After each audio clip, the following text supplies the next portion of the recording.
নমস্কাৰ বন্ধুসকল মোৰ নাম গোবিন্দ নস্কৰ মই ৰাষ্ট্ৰীয় বস্তু এক্সপাৰ্ট নুমেলজিষ্ট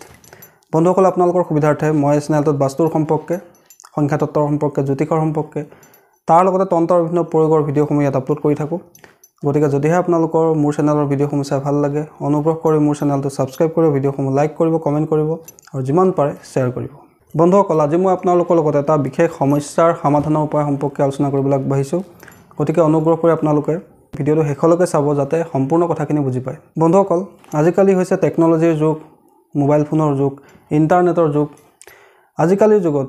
প্ৰায়বিলাক মানুহে স্মাৰ্টফোন ব্যৱহাৰ কৰে সৰু ল'ৰা-ছোৱালীৰ পৰা আদি কৰি বয়োবৃদ্ধসকললৈকে সকলোৱে মোবাইল ফোন ব্যৱহাৰ কৰে বন্ধুসকল কিন্তু আজিকালি এটা ডাঙৰ সমস্যাই সকলোকে বিশেষকৈ পেৰেণ্টছসকলক অভিভাৱকসকলক বাৰুকৈ আমনি কৰে যে তেওঁলোকৰ ল'ৰা-ছোৱালী বেছিভাগ সময় মোবাইল লগতে লাগি থাকে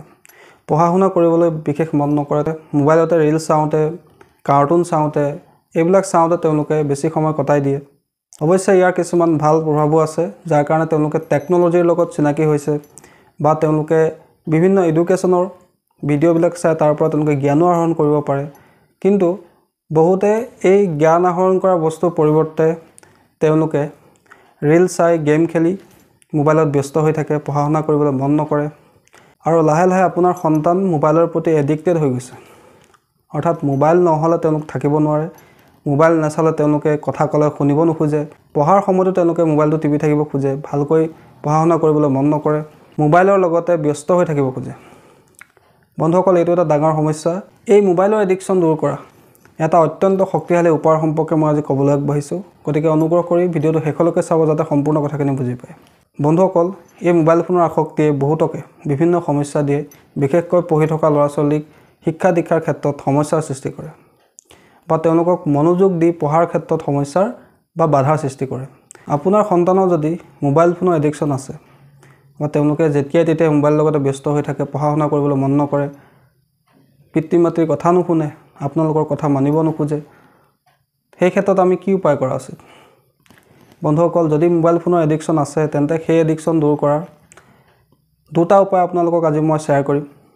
প্ৰথম উপায়টো হৈছে যে আমি এই মোবাইলৰ এডিকশ্যন দূৰ কৰিবৰ কাৰণে এঞ্জেল নাম্বাৰ সহায় ল'ব পাৰোঁ মোবাইলৰ এডিকশ্যন দূৰ কৰা বিভিন্ন এঞ্জেল নাম্বাৰ আছে আজি মই আপোনালোকৰ সন্তানৰ মোবাইল ফোনৰ এডিকশ্যন দূৰ কৰা এটা অত্যন্ত শক্তিশালী এঞ্জেল নাম্বাৰ সম্পৰ্কে আলোচনা কৰিম বন্ধুসকল সেই এঞ্জেল নাম্বাৰটো হৈছে 42982338 42982338 আৰু দ্বিতীয় এঞ্জেল নাম্বাৰটো হৈছে বন্ধুসকল 8526 8526 এই দুইটা এঞ্জেল নাম্বাৰ আপোনালোকে আপোনাৰ সন্তানৰ মোবাইল ফোনৰ এডিকশ্যন দূৰ কৰিবৰ কাৰণে ব্যৱহাৰ কৰিব পাৰে কেনেকৈ ব্যৱহাৰ কৰিব পাৰে প্ৰত্যেক দিনে আপোনালোকে নিজ সন্তানৰ বাওঁ হাতত আপোনালোকে এই এঞ্জেল নাম্বাৰ দুটা গ্ৰীণ পেনৰ সহায়ত লিখি দিব লাগে তেওঁলোকে যেটো গাঁৱত খুৱায় সেই গাঁৱৰ তলত আপোনালোকে এখন কাগজত প্ৰথমে আপোনাৰ সন্তানৰ নাম লিখিব তাৰ পিছতে এই দুইটা এঞ্জেল নাম্বাৰ লিখিব এটাৰ পিছত এটা এঞ্জেল নাম্বাৰ লিখিব লিখিলৈ তাৰ চাৰিওফালে এটা বৃত্ত আঁকি দিব অৰ্থাৎ এটা এনাৰ্জি সাৰ্কেল আপোনালোকে আঁকি দিব বন্ধুসকল এটা কথা ধ্যান ৰাখিব খালি যে আপোনালোকে নাম লিখোতে বা এঞ্জেল নাম্বাৰ লিখোতে আপোনালোকে গ্ৰীণ কালাৰ পেন ব্যৱহাৰ কৰিব অৰ্থাৎ সেউজীয়া ৰঙৰ কলম ব্যৱহাৰ কৰিব তাৰ পিছতে সেই কাগজখন আপোনালোকে সন্তানৰ গাঁৱৰ তলত ৰাখি থব তাৰোপৰি আপোনালোকে মনে মনে আপোনাৰ সন্তানৰ হৈ এই এঞ্জেল নাম্বাৰটো জপ কৰিব পাৰে যাক প্ৰক্সি চেণ্টিং বুলিও কোৱা হয় তাৰোপৰি আপোনালোকে আপোনাৰ সন্তানৰ এখন ফটো ল'ব পাছপোৰ্ট চাইজ হ'লেও হ'ব তাৰ পিছফালে আপোনালোকে সন্তানৰ সম্পূৰ্ণ নামটো লিখিব লিখিলৈ এই দুইটা এঞ্জেল নাম্বাৰ আপোনালোকে লিখিব লিখিলৈ তাৰ চাৰিওফালে এটা আপোনালোকে এনাৰ্জি সাৰ্কেল অৰ্থাৎ বৃত্ত আঁকি দিব আৰু এই প্ৰক্ৰিয়াটো কৰোঁতে আপোনালোকে গ্ৰীণ পেনেই ব্যৱহাৰ কৰিব তাৰ পিছত সেই ফটোখন আপোনালোকে আপোনাৰ ঘৰত যি প্ৰাৰ্থনা কৰা স্থান আছে সেই স্থানত ভগৱানৰ চিত্ৰৰ পিছফালে ৰাখি থব বা আপুনি আপোনাৰ সন্তানৰ হাইটতকৈ ওখ কোনোবা এটা ঠাইত আপোনালোকে ৰাখি থব তাৰোপৰি আপোনালোকে আপোনাৰ সন্তানে পানী খোৱা বটলৰ ওপৰতো এই এঞ্জেল নাম্বাৰটো লিখি লগাই ৰাখিব পাৰে বা ডাইৰেক্ট আপোনালোকে পেনৰ সহায়ত লিখি থবও পাৰে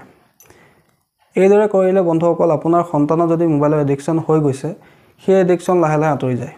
আৰু বন্ধুসকল এইটো এটা অত্যন্ত পৰীক্ষিত angel number mobile phone addiction দূৰ কৰিবৰ কাৰণে বন্ধুসকল এই দুইটা উপায় যদি আপোনালোকে মই কোৱা ধৰণে আপোনালোকে কৰে খুব কম দিনৰ ভিতৰতে যদি আপোনাৰ সন্তানে পঢ়া শুনা কৰিবলৈ মন নকৰে কেৱল মোবাইলটোৰ লগতে ব্যস্ত হৈ থাকে যেতিয়াই তেতিয়াই মোবাইলটোকে চাই ব্যস্ত হৈ থাকে গেম খেলি থাকে ৰিল চাই থাকে এইবিলাক যদি কৰি তেওঁলোকে সময় নষ্ট কৰি থাকে পঢ়া শুনা কৰিবলৈ মন নকৰে তেন্তে আপোনালোকে এই দুইটা উপায় কৰি চাব পাৰে বন্ধুসকল এই দুইটা পৰীক্ষিত উপায় আপোনালোকে কৰিলে নিশ্চয় ইয়াৰ পৰা ভাল ফল লাভ কৰিব সম্পূৰ্ণ আস্থা ৰাখি বিশ্বাস সহিতে উপায়কেইটা কৰিব নিশ্চয় আপোনালোকৰ সন্তানৰ মোবাইল এডিকশ্যনৰ সমস্যা দূৰ হ'ব বন্ধুসকল আশা কৰিছোঁ আজি আপোনালোকৰ সন্তানৰ যদি মোবাইল এডিকশ্যন হয় তেন্তে সেই এডিকশ্যন দূৰ কৰা উপায় সম্পৰ্কে আপোনালোকৰ জানি ভাল লাগিলে যদি ভাল লাগিলে অনুগ্ৰহ কৰি ভিডিঅ'টো লাইক কৰি দিব কমেণ্ট কৰিব আৰু মোৰ চেনেলটো ছাবস্ক্ৰাইব কৰিব ধন্যবাদ